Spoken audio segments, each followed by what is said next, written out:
I'm a chef in a large operation kitchen. I'm second in command overseeing a large kitchen staff and part of a 5-person management team overseeing the entire account. Recently, during my last review, I was given some advice by my boss and his boss I'm unsure about.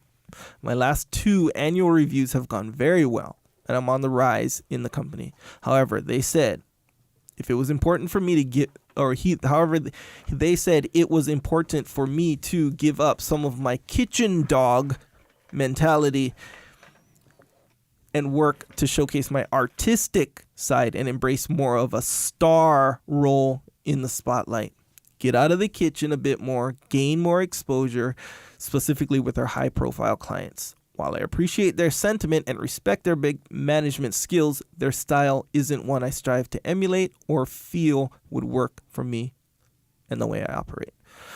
I have always approached my work as more of a craft than an art, and I've always liked being a trench dog with my team. My team responds to it, and I get results for the business, and I feel the results should speak for themselves.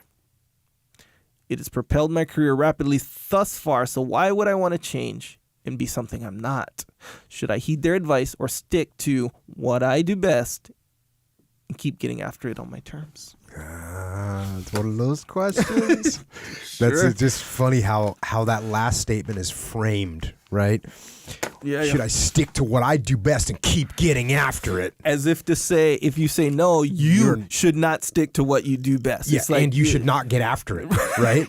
That's the frame there. And actually, this guy, I answered the question real tersely. I think this came through Facebook messages. I said, sounds like you found a comfortable zone for yourself, and you want to stay in there. Right? Little cold-blooded response, and he's like, I knew it. Because, as we know, in the comfort zone, there's no growth in the comfort zone. No growth in the comfort zone. So it's interesting. This guy is actually getting some good, solid, and straightforward advice from up the chain of command. Plus, I think if they have him as more of a personality, then the restaurant will do better, and they're trying to build their reputation and your reputation at the same time, and that seems pretty reasonable to me, right? And I'm not real familiar with the restaurant business, but I'm familiar enough to know if you've got a good reputation with the staff that works at the restaurant, it brings in more people. Like, there's no doubt about it. The relationship, just like any other business, the relationships that you build with the customers strengthens that relationship and makes them want to come back for more, right? That's the way it works. Yep. And so for them to say to you, hey, man, hey, you're a good cook. We get that, but we need a little bit more. We want a little bit more. Chef. We need somebody that has, chef. Sorry. Can't say cook. You're a good chef. It's a different thing. Yeah, sorry.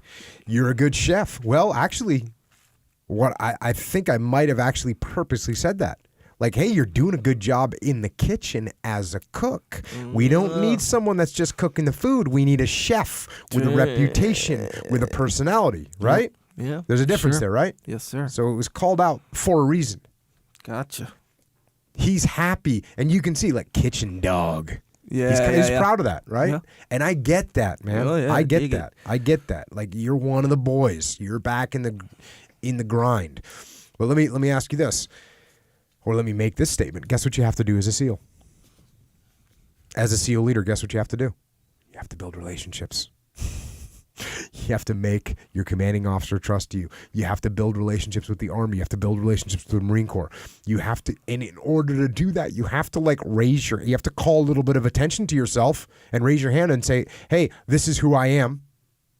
You have to this is who I am. You have to step into the spotlight a little bit so that you can let people know who you are, because if people don't know who you are, how do you have a relationship with them? And if you don't have a relationship with people, how can they trust you? So that's part of it, right? That's part of what they're asking you to do. Now, in all seriousness, if you really don't want to do it, well, then you can keep being the guy that's in the back, and guess what? You're going to be mad in 6 months when some other chef gets hired for a different shift, and all of a sudden he's out making friends with everyone and he gets promoted. And why does he get promoted? Well, look at what the guy's doing. But he's not as good as a cook as I am. Guess what? They don't really care. Making the food is only part of what they want you to do. Just like being a SEAL, doing missions is only part of what you need to do the mission. Yeah. You can't just be tactically sound. You've got to have the relationships built so you can work in the battle space that's owned by a conventional commander. You got to have the relationship that you can get your missions approved up the chain of command on the special operations side. How do you do that? You build. You go out, you talk to people, you get out of your comfort zone. It's a weird thing. You know, I'm kind of antisocial, right? Like, if you don't know me, we're not going to have a conversation. You know, like we're not having it's not. I'm not walking up and talking to you. If I don't know you, I'm not walking up and saying hi to you. It's not happening. It's not my personality. If you say hi to me, I'll say hi. I'm not disrespectful. I'm not rude, but I'm not looking to have a bunch of conversations with people. And so that's known to me. But that's not okay for the business side of my life, which is, hey, I got to talk to people. Got to build relationships. Had to know my commanding officer, had to know the commodore, had to know the conventional battalion commander, had to know the brigade commander, had to build relationships. Could I just talk about war with the brigade commander? Well, I could, but what's more powerful? That I talk about war and I talk about where I'm from or where he's from or what, other things? Yes, because I want to build a relationship with him. Why? Because I'm trying to build trust. What? Why? Because I want him to allow me to go out there and do things in his battle space. So that's what they're asking here. They're asking you to step out of your comfort zone. Does it need to become your primary focus? No. Should you try and step out of the comfort zone? If you want to grow, if you want to have more opportunity, I would give it a try.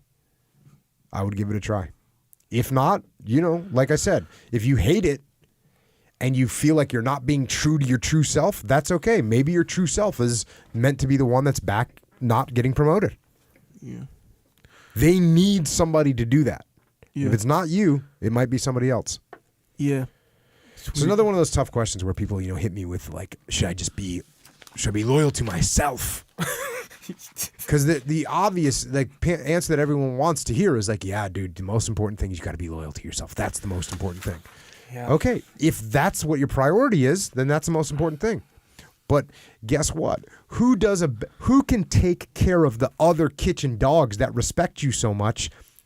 Who can take a better care of them than you can? Because if you don't get promoted, and Johnny Glamour Boy gets promoted because he likes to go out and schmooze the clients, and now he gets promoted, and now who's going to take care of the kitchen dogs on his time? Right? Not him. He doesn't care. He got promoted not for taking care of his guys. He got promoted because he schmoozed the clients. Yeah, man. Play the game a little bit.